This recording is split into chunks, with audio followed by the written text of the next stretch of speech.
Well, gardening club has begun. Been to the garden centre, bought a new massive plant pot, why not? Some new plants as well. Tons of compost and everything for my gardening antics. So we'll see how that goes.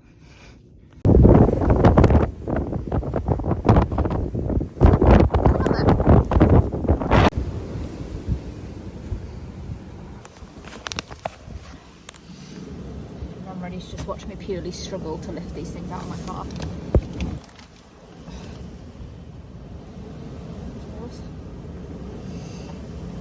Why is bark so heavy?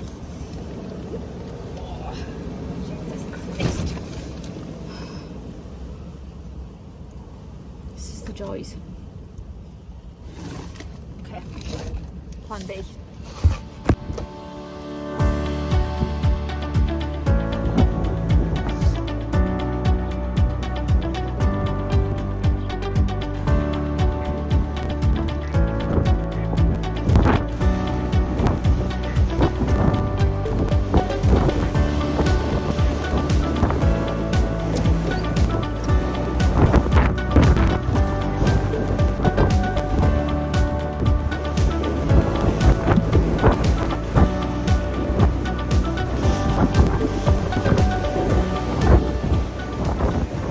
So this is obviously an old chicken coop.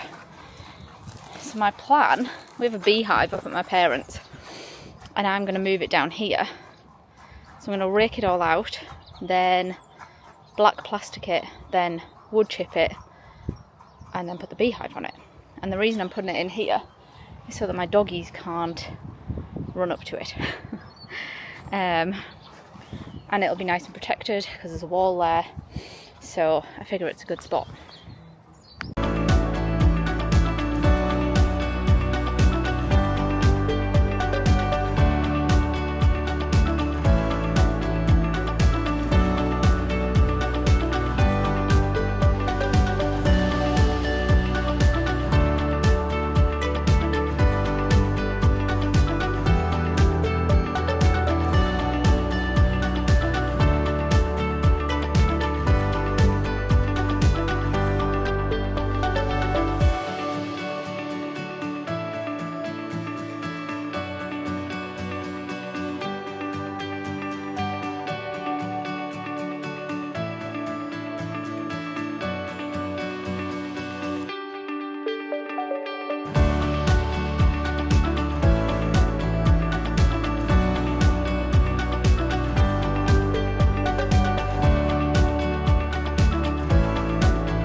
About to plant my first thing. So today we've done my whole hedge in my garden, trimmed all of that, and then I'll explain the other section at some point, but I'm going to now plant my first thing, which is my potatoes.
So this is, I obviously recorded this morning and said that was going to become where the bees went.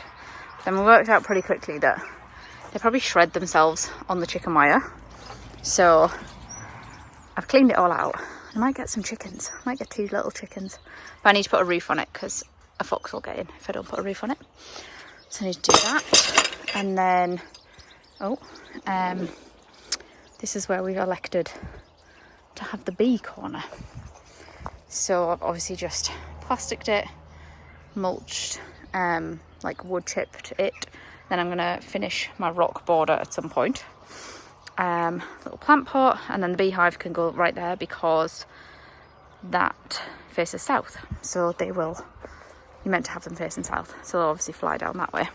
And then we just did a big tidy up basically. This is like my wildflower area, but it was full of all kinds of crap.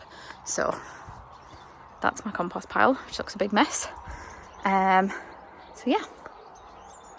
So I've just got back in. It's been a full-on day. Just clearing out the garden. I think I forget sometimes like how big this garden is, and there was like my mum and dad and then 2 family friends as well, and me, and we've cleared out all like the wildflower section, as I said, done that little bee area, and then cleared out the chicken coop, because apparently I'm going to get chickens now.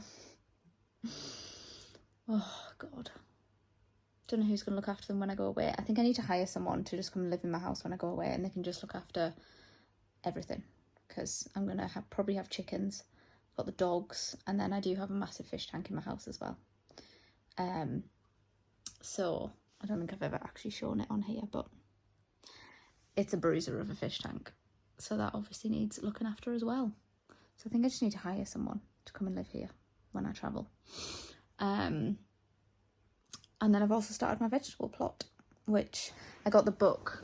Tasha also has this book. I actually saw it on her Instagram, but Veg in One Bed. It's actually really good. Like, it just tells you if you have a big vegetable plot, and I just have like one big flower bed that had weeds in last year, so I covered it in black plastic over the winter, and then it's now obviously everything's died off, so I've just dug it over, and then I put my potatoes in. But it basically goes through month by month, this book, and tells you what you should plant and gives you like a layout of how to plant everything. So yeah, it's really good. I really like it. So I started the potatoes, and then I've got a lot of seeds that I need to set off, and obviously I don't have a greenhouse, so I'm going to put them in this window and maybe my front window, because they get sunshine pretty much all day long. So I'm going to start off some like lettuce and spinach and possibly some peas or beans, because that would be good. The more I get into my gardening, the more I'm like, I really want to grow vegetables and just be able to eat what you grow. I think like the more I travel and the more I see different places, and I've worked on meat farms and agricultural farms previously, not for a long time, briefly, and you see like what, especially with vegetables, people, these vegan diets, like when you see what goes into the ground to grow the vegetables that we eat, and the wheat and barley and everything else, like it's really not great. So I think just being able to grow my own vegetables, I would be very happy if I could do that and be able to eat them and just know that there's not much badness that's gone into them. So, and that's nothing against farms, because at the end of the day they feed us, and I grew up on a farm. I grew up on a cow and sheep farm, and I don't know how anyone says anything bad about farmers, because I'm like, they feed us at the end of the day. So yeah, I think if I can grow some of my own fruit and veg, then I'll be very happy, and it'll make me feel a bit healthier, I think. So I'm going to give it a go and see what I can actually grow. It is quite nice here, and that vegetable bed gets sun all day long, so I think it'll be a good one. And if I could have a greenhouse, I would, but this property is rented, and I want to buy somewhere before I do too much more, because as much as I love this garden and I've done quite a lot to it, I think at the end of the day it's not mine, and I really want my own little house. So yeah, I'm gonna aim for that as well.